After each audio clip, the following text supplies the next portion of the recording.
Syrian government has told the UN that women and children can leave the besieged area of the city of Homs.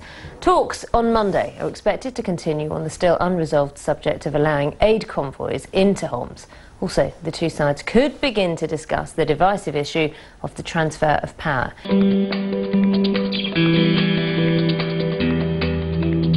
During a day of talks aimed at building confidence and establishing a positive atmosphere ahead of tougher political negotiations next week, humanitarian assistance was discussed. At a press conference, UN mediator Lakhdar Brahimi said it was too early to say whether the talks would lead to a peace settlement. But he said that the Syrian opposition had agreed to give the government lists of detainees held by armed groups. Earlier in the day, opposition delegates said they were trying to negotiate the release of detainees.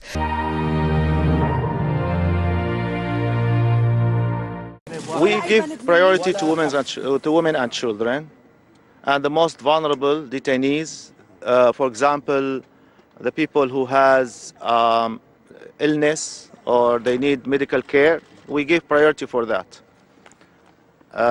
Give in return, as I mentioned earlier, that the Free Syrian Army has only fighters. They don't have civilians or opinion prisoners.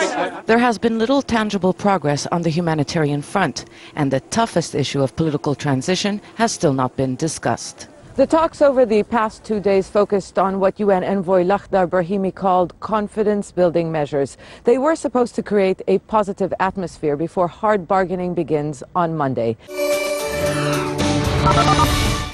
I hope that we are approaching a solution for at least the civilians.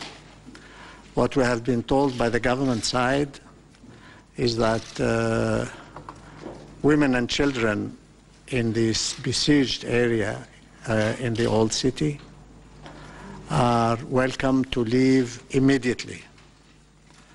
And the other civilians are also welcome to leave, but the government needs a list of their names first.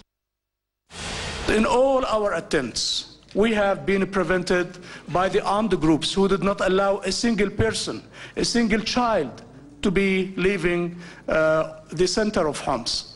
I assure you that now, at this moment, at this second, if the armed groups, if the terrorists in the city of Homs allow these children and women to move and to leave the old city of Homs, we shall allow them immediately every access, and not only that, we shall provide them with shelter, we shall provide them with medicine, and we shall provide them with all the needed necessities for their daily life.